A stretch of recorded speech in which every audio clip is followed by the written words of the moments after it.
stories and particular power of books in our lives. Last year, we began our Little Free Diverse Library program, where we provide free books to any who want them. It has been very successful, and we need more books. Books for adults and books for children. Please bring any books you can to support this ministry to our neighbors. We are reading The Wheel of Time as sacred text with Reverend Kevin. Join our short 2-session summer book club on July 31st and August 28th from 7 to 8:30 p.m. Get the book and find out more by emailing Reverend Kevin or reading the weekly newsletter. We will hold our summer retreat, Finding Awe, on August 3rd. You can find it when you least expect it. A rainbow, starlings flying in magical formations, a supermoon. The list goes on. Maybe we can create our own awesome experiences.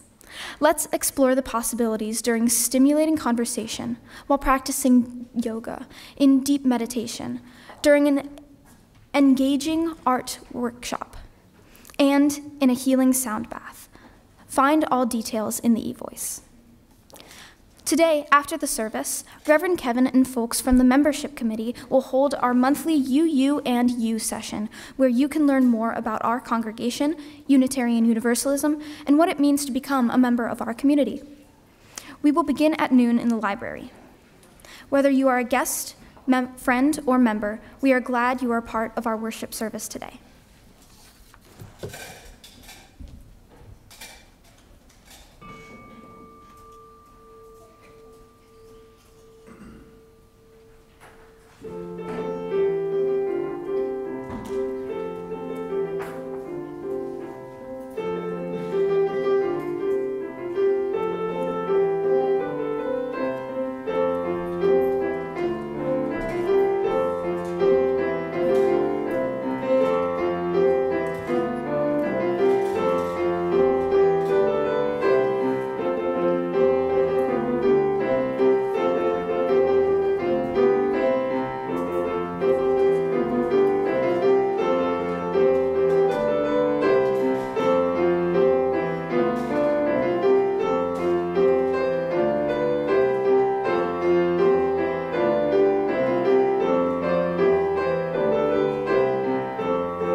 As we gather in our sanctuary, in our homes, or watch from mobile screens almost anywhere, we are all together.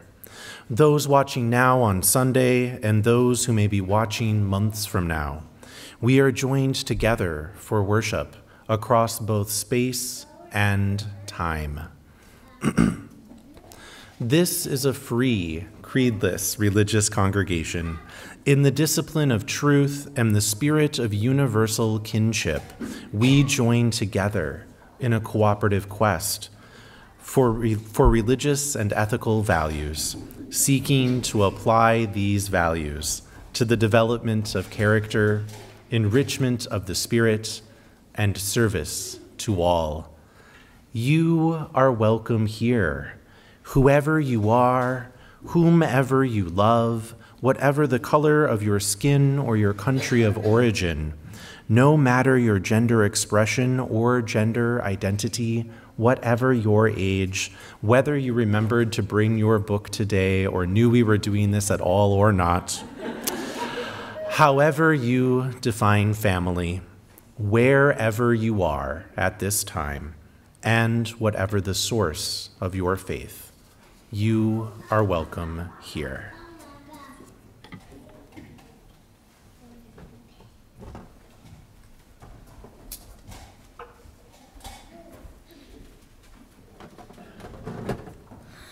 This morning, as we do each time we gather, we kindle our Unitarian Universalist chalice. We do so today with words from Nita Penfold. No matter what they tell you, let it be about joy. Let it be about the sacred. Self-surviving, no, thriving, shining its way to the knowledge within. Let it be about blooming, the unfolding of the universe through you. Because the story of you begins 15 billion years ago with that first flash of being. Please light your chalice at home. Our common chalice is now lit.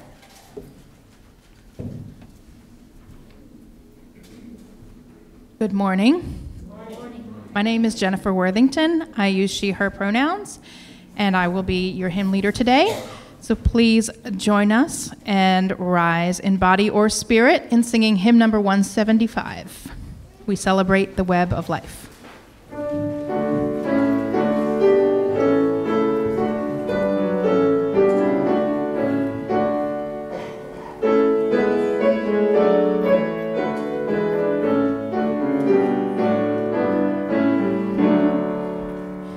We celebrate the web of life, its magnitude we sing, for we can see divinity in every living thing.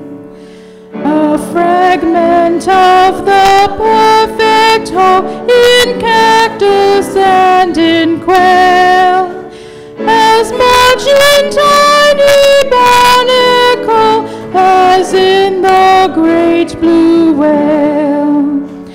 Of ancient dreams we hold the sum, our bones link stone to star, and bind our future worlds to come with worlds that were and are.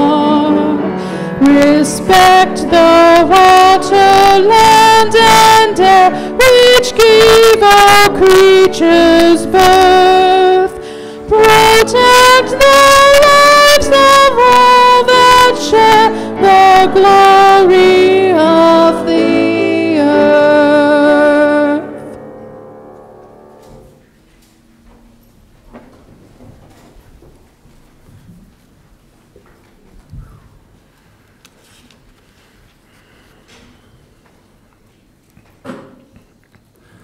At the beginning of our program year in September, we hold the water ceremony to regather as a community and bring together the many streams of our people into one place.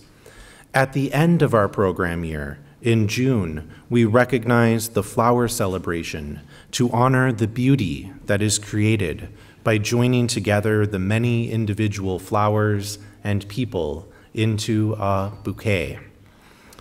Today we continue for the second year a third ritual, a book communion, to honor the power of stories to transform the world and the special place words hold in our lives and in this congregation. Why now? Summer is a time for storytelling. The big Hollywood blockbusters told on movie screens in cool, dark theaters. The scary stories told around a campfire.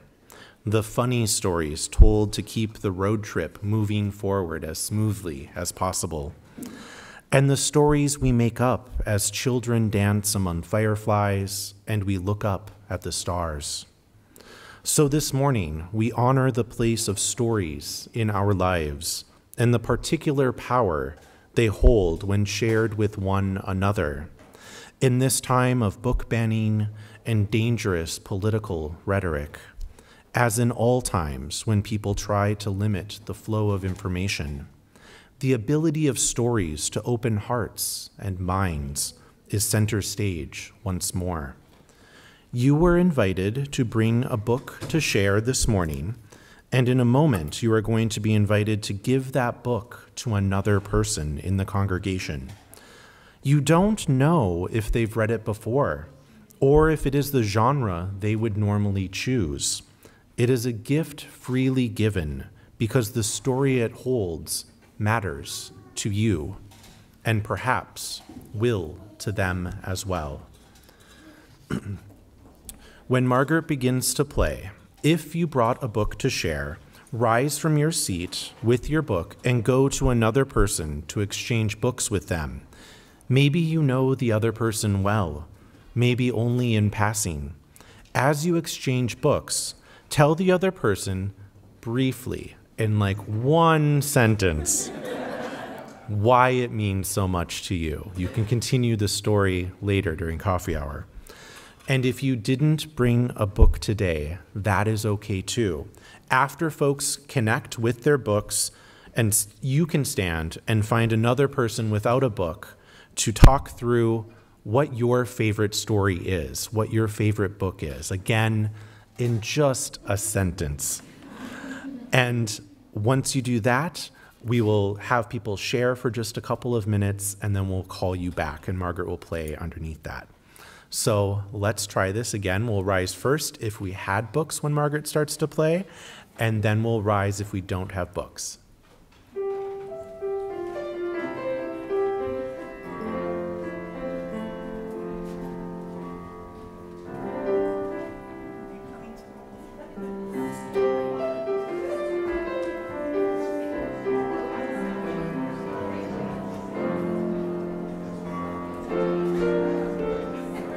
And now if you didn't bring a book, rise and find someone who didn't bring a book to talk about your favorite story. So now everyone can rise.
Thank you, everyone, for participating. And as we wrap up that sentence, I know there are many, many more that we could share. So let's try come back from this conversation. I knew it would be a challenge. There we go. This is, yeah, all right. So as we come back into our seats and as we wrap up our conversations about stories, I just want to thank you for participating. This is the power of stories. They connect people. They change people from individuals into a community.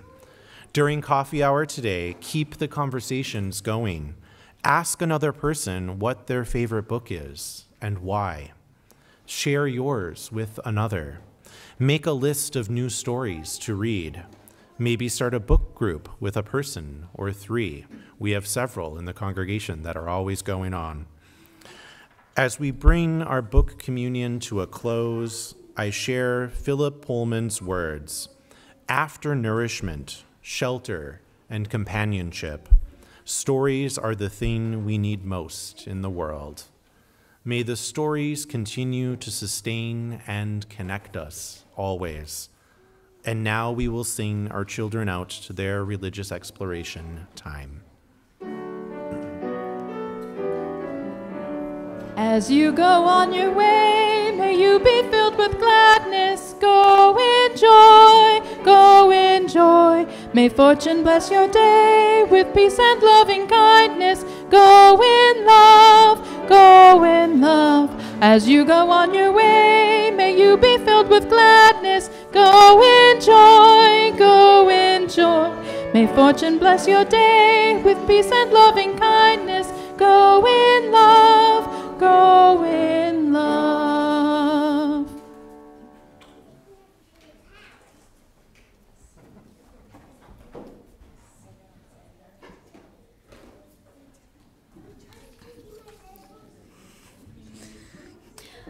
The offering in liberal religion is a vital part of our history of faith. As a covenanted community, people who freely choose to be here, our voluntary giving is symbolic of that freedom of choice. Each week at Bucksmont, we share our offering with a different cause or organization in the community. For the month of July, we are sharing with the League of Women Voters Education Fund. Through the Education Fund, the League of Women Voters works year-round to register new voters, host community forums and debates in order to provide people with the information they need to be educated voters. We ask that you participate in our morning offering in one of these ways. You can write out a check to Bucksmont and mail it into the fellowship. You may donate online now or at the end of our worship service. You may place your donation into one of the baskets as they are passed. We will now receive the morning offering.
Our community continues to grow and thrive due to generous donations of both time and money.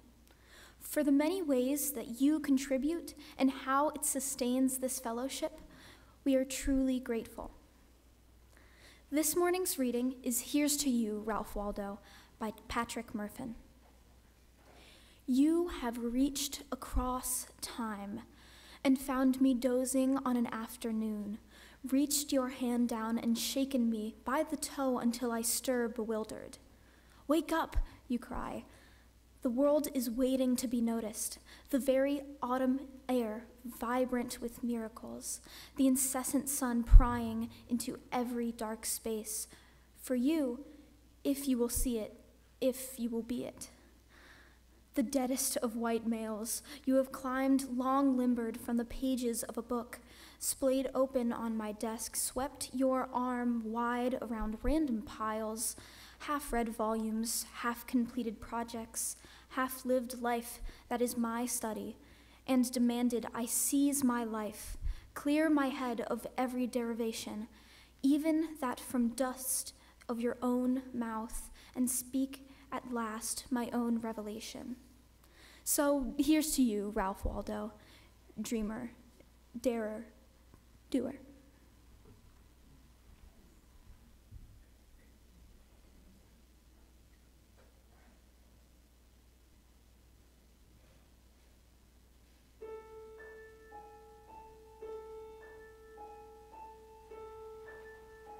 Come with me, and you'll be in a world of pure imagination. Take a look, and you'll see into your imagination. We'll begin with a spin, traveling in a world of my creation. What we'll see will defy explanation. If you want to view paradise, simply look around and view it. Anything you want to do it. Want to change the world, there's nothing to it. There is no life I know to compare with pure imagination.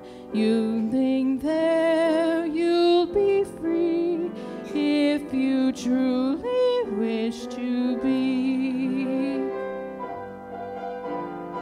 If you want to view paradise, simply look around and view it. Anything you want to do it. Want to change the world, there's nothing to it. There is no life I know that compares to pure imagination. Living there, you'll be free if you truly wish to be.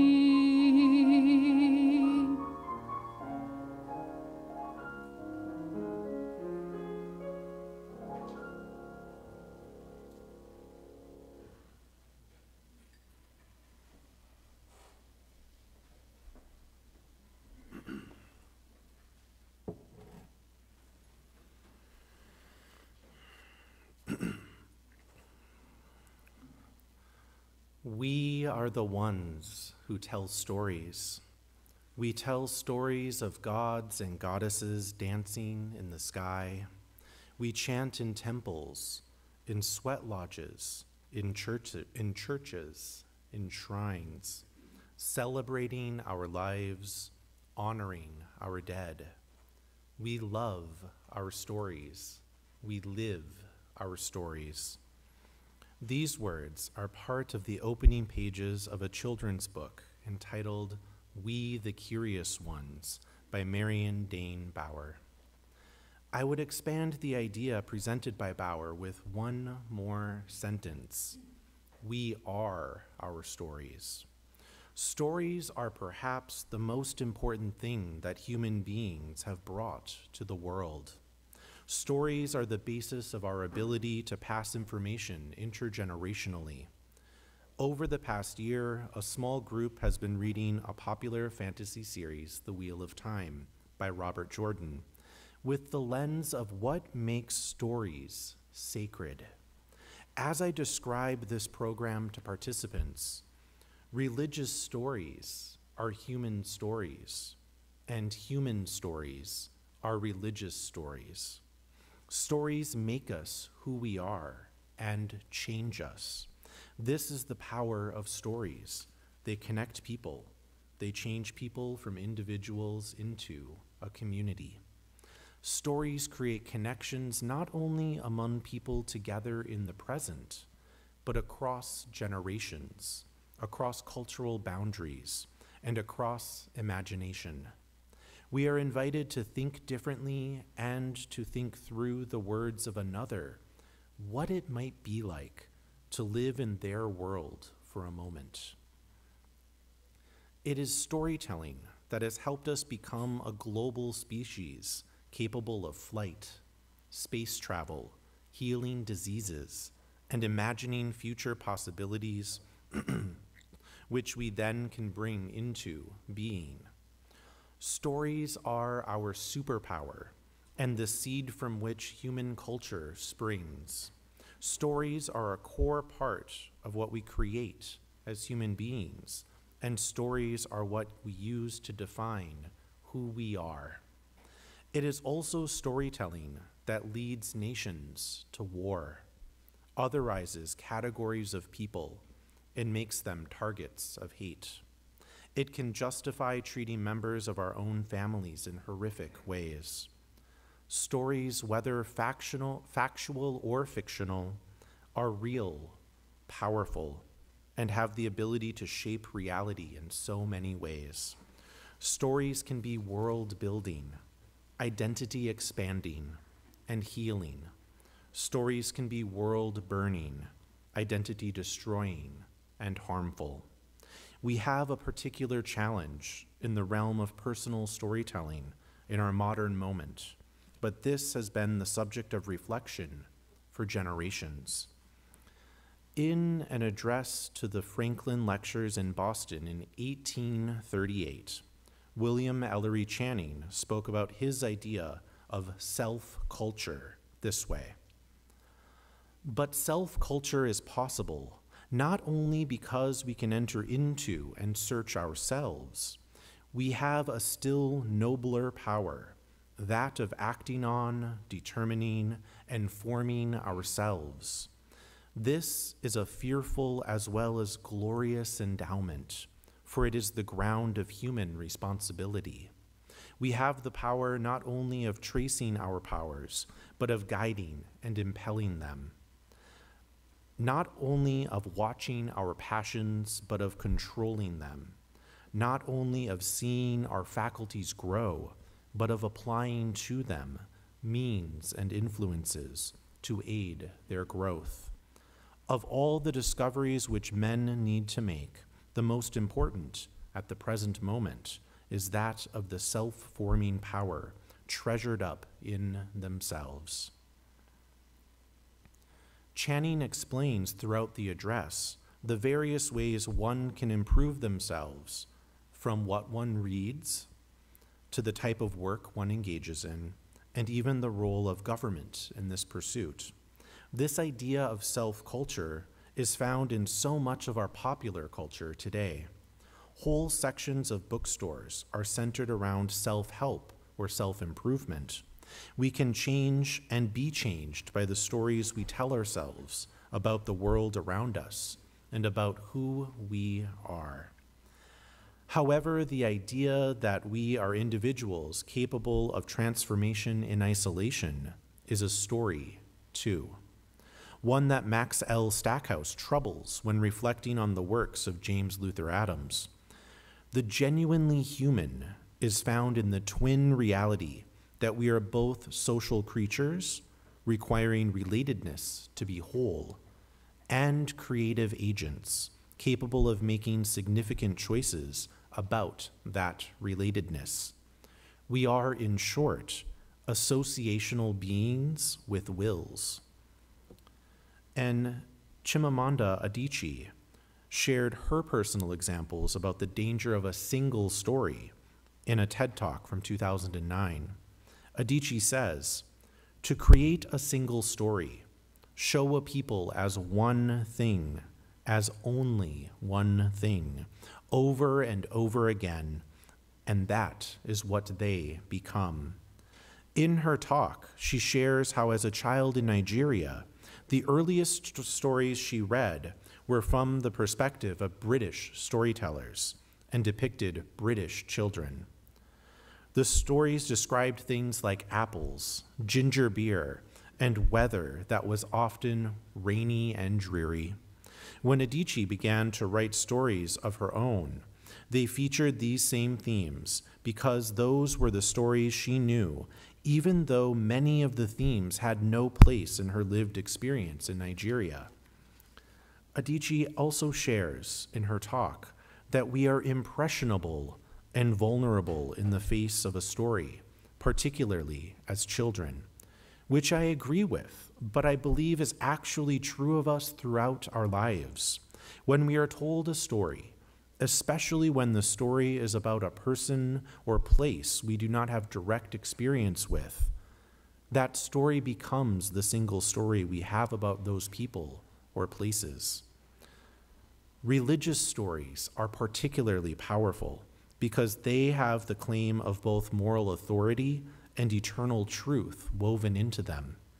When a parent or important adult in our lives says there is this being called God, and through that being we know what it is to be good or to be evil by this set of sacred stories, it is a hard thing to argue with. These stories may be the first stories we are taught, and they are reinforced by our extended family or our religious community. It is already a powerful thing for our primary caregivers to tell us something is true, but to then have those lessons retold from a pulpit or in a Sunday school class makes them even harder to refute. This is why our own storytelling here in our congregation needs to contain care and compassion too, which too often religious stories do not.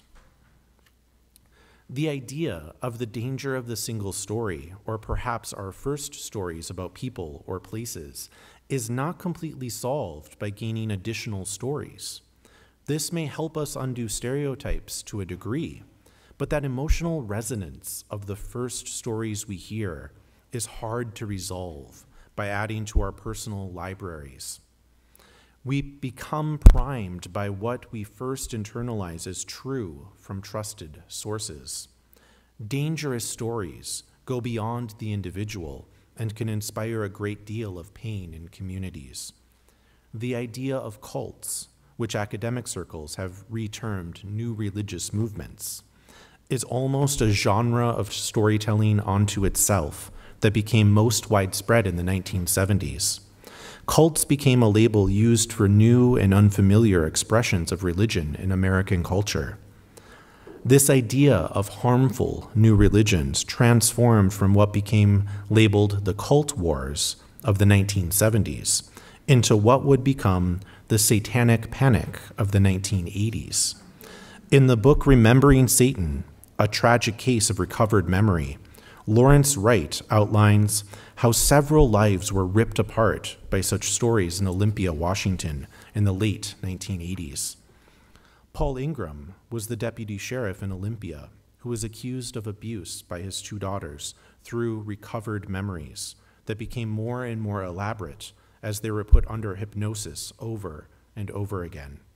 Eventually, Paul himself would claim his own recovered memories of abusing his children and plead guilty to the crimes.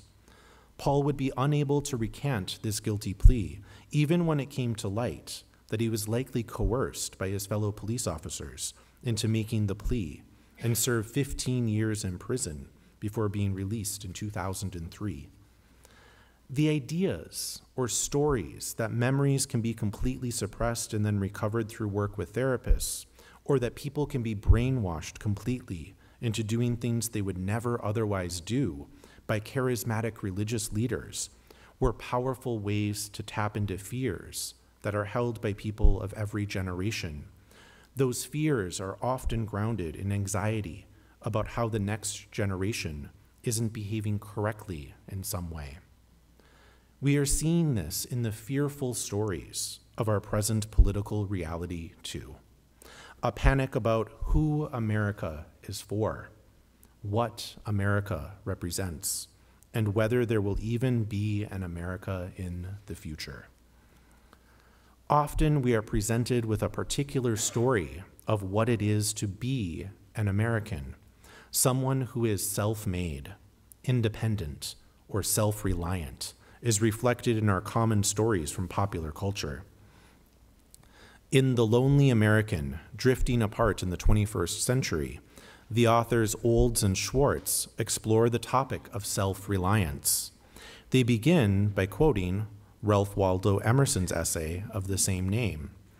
There is a time in every man's education when he arrives at the conviction that though the wide universe is full of good, no kernel of nourishing corn can come to him but through his toil, bestowed on that plot of ground which is given to him to till. Olds and Schwartz connect Emerson with another transcendentalist author, Henry David Thoreau, with his famous reflection on solitude and self-reliance, Walden Pond. They go on to build from these writings the virtue of self-reliance that has been reinforced beyond the written word on the silver screen through the prototypical hero in Westerns, the sheriff who often single-handedly catches the bad guys and saves the frontier town. Also found on the fringes of Western expansion are female archetypes in Laura Ingalls Wilder's pioneer tales, Little House in the Big Woods and Little House on the Prairie. The storyline of American creative works constructing the myth of self-reliance carries forward to our present day with the proliferation of reality television shows depicting life on the fringes. Shows like Building Off the Grid, Alaska, The Last Frontier, Homestead Rescue, and Life Below Zero are but a small sampling of many, many other examples. I use the phrase myth of self-reliance purposefully because from Emerson to Little House to reality shows about homesteading, there is an aspiration to be either individually self-reliant or a self-reliant family unit.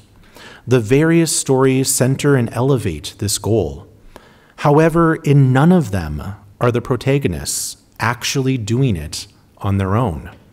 There is always a connection to the rest of the world, imported resources, neighbors lending a hand, or in the case of Thoreau, one of our great Unitarian Universalist myths, his family wealth and visitors helping to feed him, and his laundry even being done for him, while he wrote that very lovely book that I love too. Rather than the story of a rugged individual that is self-reliant in all things, if we reflect for a moment on how human beings exist in this world in reality, the self or individual is actually interdependent with other human beings and the reality in which they exist. Each of us need the physical inputs of food, water, and air. Human beings need one another in order to procreate, and the act of sexual procreation is a prime example of the blending of supposedly distinct selves and the creation of a new being that is at once a new life and incredibly dependent themselves on others for almost every need. How we navigate this interdependent nature with others is the subject of ritual, cultural norms, politics, and religion. Many of these things we draw upon are about reinforcing the perimeter of our selfhood, a doubling down on the belief that we can maintain clear separation from the world beyond our skin. This anxiety or tension between our belief in the story of selfhood and the reality of never truly being self-contained might be one reason we are drawn to religious stories that tell us the rules of existence and what it means to be a good person. We are seeking clarity and comfort.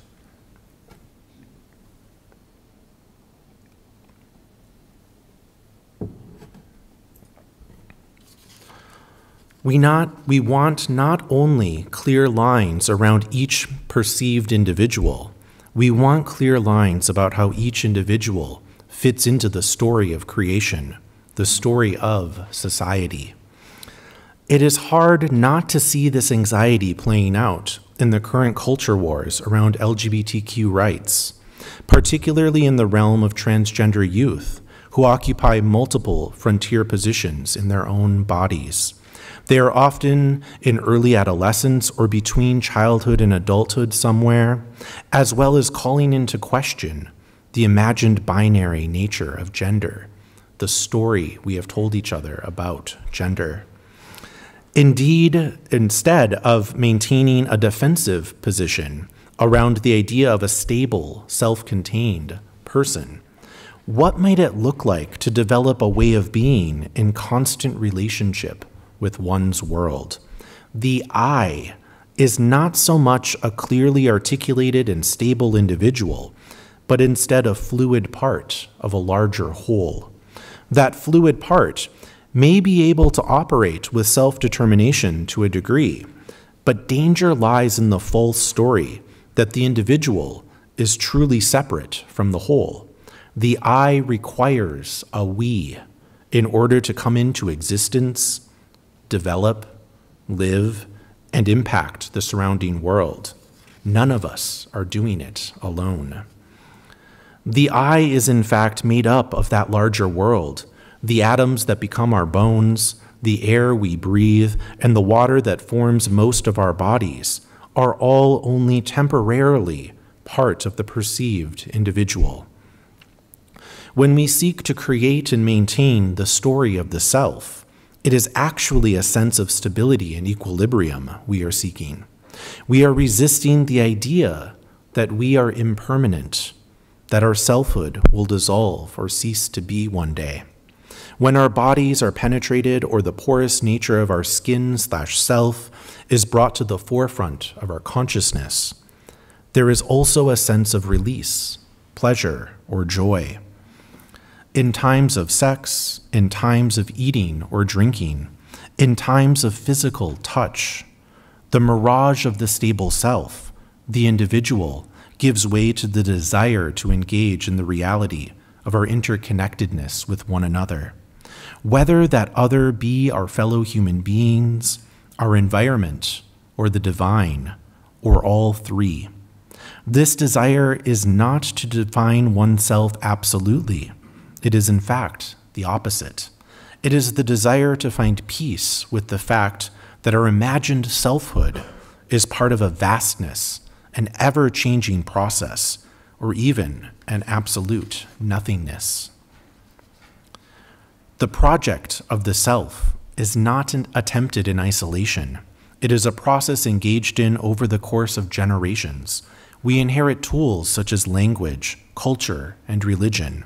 We encounter the raw material of information, experiences, and relationships, and we bring these various inputs together to create meaning in our lives through stories of selfhood. These stories can be beneficial or harmful, depending on how we employ them or how they are employed by others about us. Returning to the children's story, we, the curious ones, Bauer writes, "But there is no nothingness, only mystery, fascinating mystery. For we are part of everything, and everything part of us. And we, the curious ones, the ones who discover, tell stories." Stories interweave in us to make us who we are. They may change over time, but they never fully go away. When considering the harm stories can pose, they become especially dangerous when encountered in religious and political contexts, and are even more dangerous when the religious and the political are blended together. This is the power, the danger, and the potential of storytelling. Like religion, stories are not necessarily good or bad, helpful or harmful. Stories are what we use to define ourselves and to connect each of us to one another and to the larger story of the world around us. Storytelling can be used to heal as well as to hurt. My hope is that we continue to tell stories that remind us how to repair the harms caused and to imagine a world where all stories have happy endings. So may it be.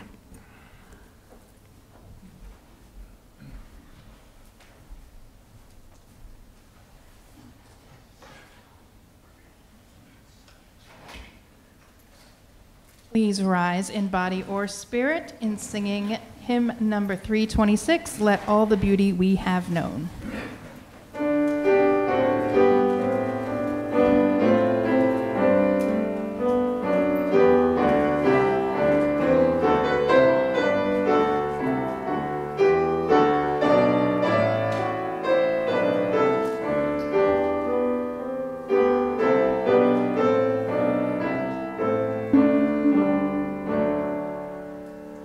Let all the beauty we have known illuminate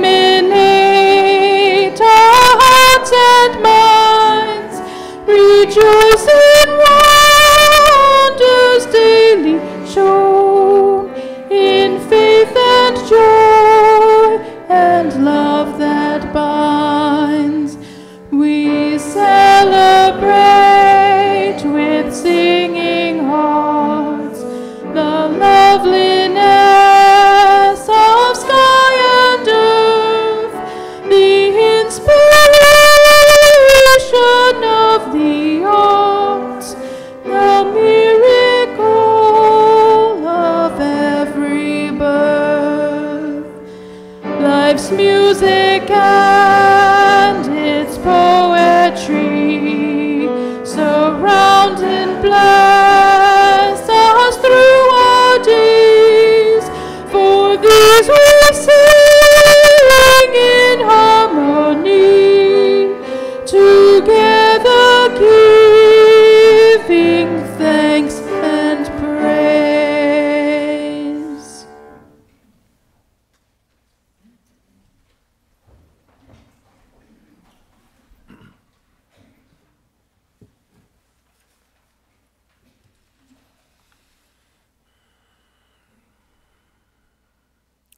Let us now enter into a time of awareness within ourselves and connection beyond boundaries, connection to one another, to that interdependent web of life of which we are each but one small thread.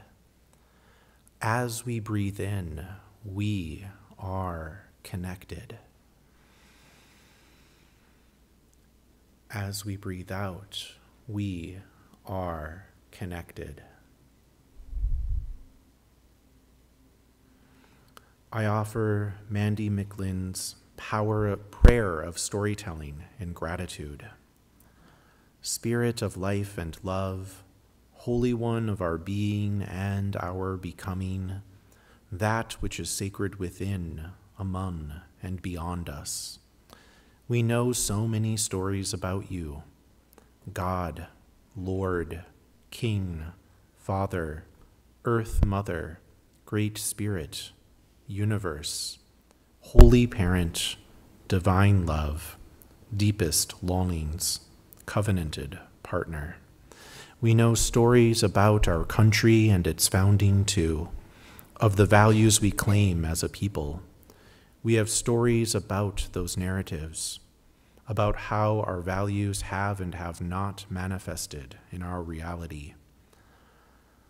Blessed One, we also know so many stories about ourselves, some of them the same stories we tell about others. beautiful, ugly, simple, difficult, joyous, useful, worthless. Stories about who we are, what we know, and the potentials and impossibilities of our future. Stories about our purpose and the meaning of our lives. We have countless stories buried too deep in our souls for us to even recognize them. God of discovery, help us find the strength to excavate those buried stories. Let us lean on one another as we brush them off, hold them up to the light, and find their meaning and use. May our roots nourish us so that we might grow abundantly and flower into blessings for one another and the world. Above all, Holy Parent, sing us a gentle lullaby. In the trees and the wind, in the kind words of our neighbors, in the warmth of the sun and the sparkle of the snow, whisper to us the truest story you know, and sing it to us in notes we can never unhear. Remind us every day, every moment, that we are beloved, beloved, beloved. As we breathe in, we are connected. As we breathe out, we are connected. May our minds create a vision of the world radical enough to be called holy. May our actions contain the promise of hope and the commitment to justice. May our hearts remember that love is a power that resists all forms of fear. By our thoughts, by our actions, by our hearts, and by our very breath, may it be so.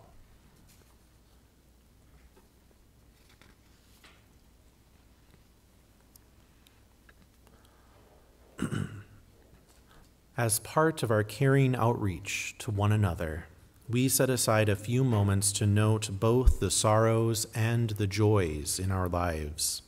In these moments of peace and reflection, we turn our attention to one another. We hold each and all in our compassionate thoughts and the prayers of our hearts. This morning, we are adding stones to water.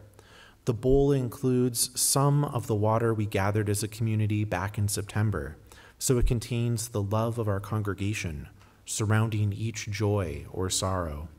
As we add the stones to the bowl of water, our experiences are given weight and depth. We add a piece of our own stories to the collective waters of this community, a place that also holds the memories of those who have gone before and anticipates those who have yet to arrive. To share the joy or sorrow you would like held by our caring community, please text the number that is on screen, and whether it is, Please text the number that is on screen in the sanctuary and on your screens at home. Please include your name with your sharing. It is the same number no matter how you join us today, and you can add it to your contacts for future weeks. I will read them aloud, and Charlotte will add a stone on your behalf. What is shared today will go out in our weekly caring notes for those who cannot be with us this morning. Please remember to include your name with what you share. And now we will add a final stone for all of the joys and sorrows that remain unspoken and deep within our hearts. With stones gathered and remembrances shared, we honor our joys and our sorrows, those shared this morning, and the many, many more that exist beyond words. Through our time together, our relationships are deepened and our community made whole.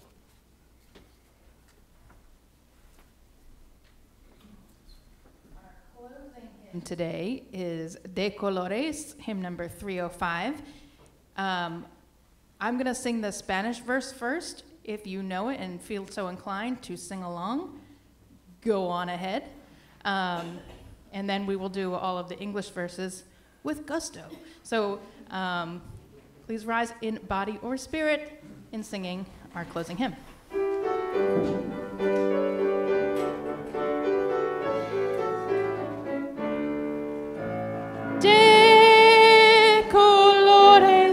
De colores se visten los campos en la primavera. De colores son los pajaritos que vienen de afuera. De colores es el arco iris que vemos lucir. Y por eso los grandes amores que muchos colores me gustan a mí.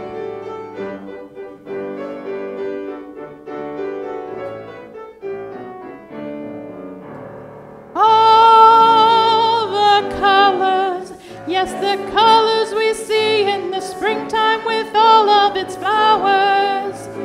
All the colors, when the sunlight shines out through a rift in the cloud and it showers. All the colors, as a rainbow appears when a storm cloud is touched by the sun. All the colors are bound for the whole world around and for everyone under the sun.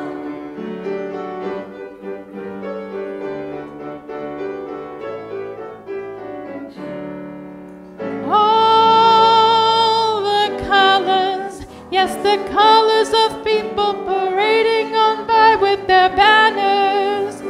All the colors, yes, the colors of pennants and streamers and plumes and bandanas. All the colors, yes, the colors of people now taking their place in the sun. All the colors are bound for the whole world around and for everyone under the sun.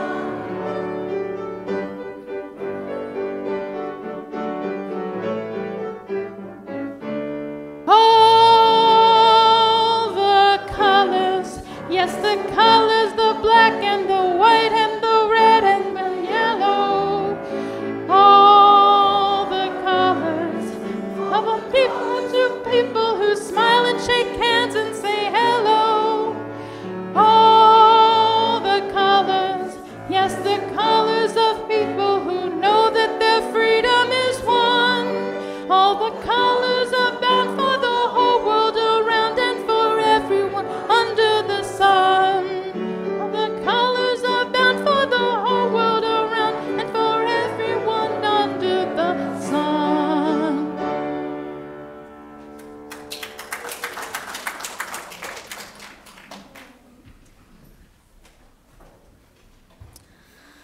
Our chalice extinguishing words this morning are from Tim O'Brien. Stories are for joining the past to the future. Stories are for those late hours in the night when you can't remember how you got from where you were to where you are. Stories are for eternity, when memory is erased, when there is nothing to remember except the story. As our community departs from this service, may we remember all who came before. May we imagine all who will come after. May we honor all who are present with us here and now. In our time together, we create this community, one of promise, one of commitment, one of stories. In our time together, may each of us become a sanctuary for all we meet on the journey. May we go together now and return again.